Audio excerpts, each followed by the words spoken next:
আমি একদমই নিরাপদ বোধ করি না এই কারণেই যে বাংলাদেশের রাজনীতিটাকে এমন একটা জায়গায় সবাই মিলে আমরা সকলেই যার যার জায়গা থেকে নিয়ে গেছি যে কি কার কোন স্বার্থ হাসিলের জন্য আমাকে নাই করে দেবে এবং দেখা যাবে একটা বিরাট গ্রুপ এটার সুবিধা নিতে পারবে এবং আরেকটা গ্রুপকে বেকায়দায় ফেলা যাবে। সো আমি এদেশে এখন আর নিরাপদ বোধ করি না। আমি বিশ্বাস করি আমার মতোই যারা সাধারণ নাগরিক তারাও যার যার জায়গা থেকে নিরাপদ বোধ করে না। আপনি যদি 5 তারিখে আমরা একটু পেছনের দিকে তাকাই, 5ই অগস্ট শেখ হাসিনা যে মুহূর্তে পালিয়ে গেল তার পরপরই আমরা দেখলাম কারাগারগুলোর ফটক অটোমেটিক্যালি খুলে গেল।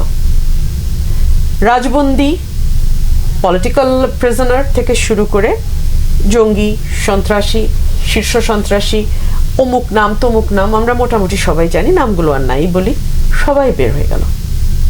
কার সাজার মেয়াদ শেষ হলো, কার সাজা বাকি আছে, কারো বিরুদ্ধে হয়তো 20টা মামলা, তার হয়তো 18টাতে বেল আছে, 2টাতে বেল হয় নাই, বেল টেলের কোনো ধারই কেউ ধারলো না, কিভাবে যেন সবাই বের হয়ে গেল। আমি একজন রাজনৈতিক ক্ষুদ্র কর্মী, আমি কিছুই বুঝলাম না এবং আমি একজন আইনজীবী হিসেবে আমার মনে প্রশ্ন আসলো, যদি তারা এতদিন অবৈধ আটকেও থেকে থাকে, একটা তো প্রক্রিয়া আছে বের হওয়ার, নাকি এটা একটা মবের মুল্লুক? ওই মবের মুল্লুক শুরু হলো কিন্তু গত 5ই অগস্ট।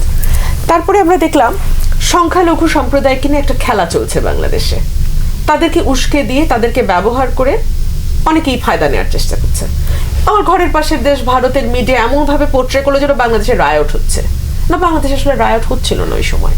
তারপরে আমরা দেখলাম আশুলিয়া, গাজীপুর, সাভার এখনো আনরেস্ট চলছে, কারখানাগুলো ফ্যাক্টরিগুলো বন্ধ হচ্ছে, খুলছে, ভাঙচুর হচ্ছে, ইত্যাদি ইত্যাদি।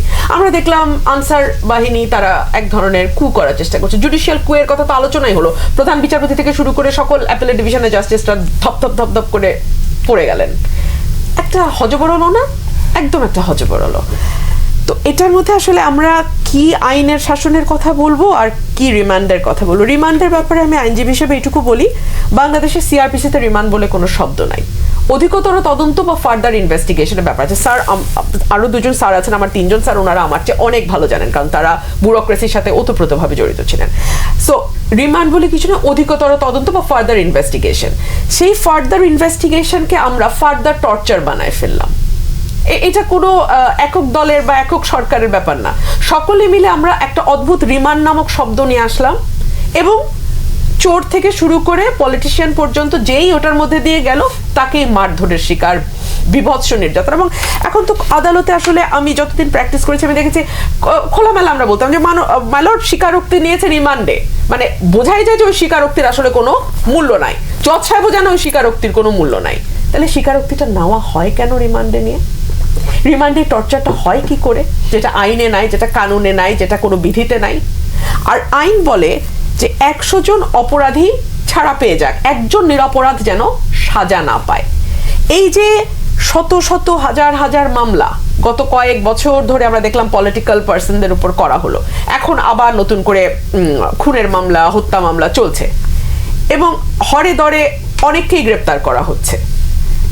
এই গ্রেপ্তার আসলে আমি জানি না কতটুকু আইন মেনে, আইন অনুযায়ী করা হচ্ছে, কারণ অনেককে আমরা দেখতে পাচ্ছি বর্ডার ক্রস করার সময় ধরে নিয়ে আসা হচ্ছে, আদালতে তাদেরকে প্রেরণের সময় আইনজীবীরাও তাদের গায়ে ঢিল মারছেন, ডিম ছুটছেন।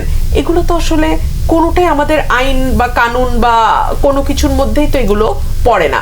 মোটামুটি আমি দেখলাম 5 তারিখের পর থেকে বাংলাদেশে যার যেমন খুশি, উনিও নিজেকে সমন্বয়ক দাবি করেন, আমিও নিজেকে সমন্বয়ক দাবি করি, আপনিও নিজেকে সমন্বয়ক দাবি করেন।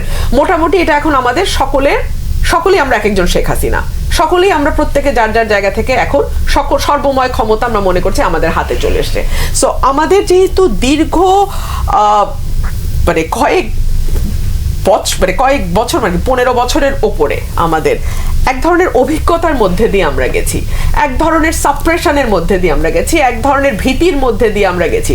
সুতরাং আমাদের নানান রকম অবদমিত রাগ, ক্ষোভ, যন্ত্রণা আছে, সেগুলোর বহিঃপ্রকাশ আসলে আমরা নানান রকম ভাবে করতে দেখছি।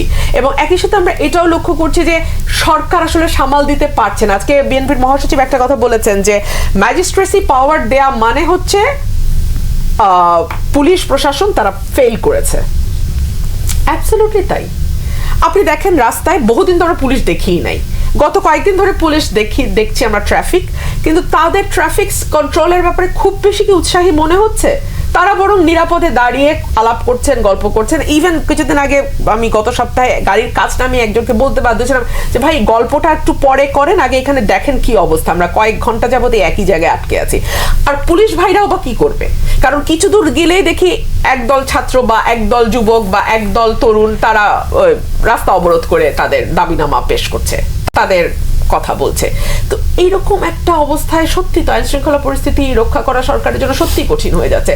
সুতরাং বাধ্য হয়েই, এটা সিআরপিসির বাইরে নয়, সিআরপিসিতে বলাই আছে সেনাবাহিনীকে এই পাওয়ার দেয়া যেতে পারে। তবে অফকোর্স এই ডিবেটও আসতে পারে যে আমাদের সংবিধান যেটা বলে যে সেপারেশন অফ পাওয়ার, আর্টিকেল 22 এর যে কনসেপ্ট, যে নির্বাহীকে আপনি কখনোই বিচারিক দায়িত্ব দিতে পারবেন না। আপনি যখন এক্সিকিউটিভ ম্যাজিস্ট্রেটকে জুডিশিয়ারির এই ক্ষমতা দেন, বিচারের ক্ষমতা, কিংবা আপনি যখন সেনাবাহিনীর হাতে ম্যাজিস্ট্রেসি পাওয়ারটা দেন, তখন অটোমেটিক্যালি বিচার বিভাগের ওই ক্ষমতা শেয়ার্ড হয়ে যায় নির্বাহীর সঙ্গে। সেই ডিবেট চলতে পারে, কিন্তু সেই তাত্ত্বিক অবস্থানে আসলে আমাদের দেশ আছে কিনা সেটাও এখন একটা আলোচনার বিষয়। সুতরাং আমি মনে করি ভাই আমাদের নিরাপত্তা সবচেয়ে বেশি প্রয়োজন এই মুহূর্তে। আমাদের নানান রকম ভেস্টেড কোয়ার্টার, নানান জায়গায় নানান রকম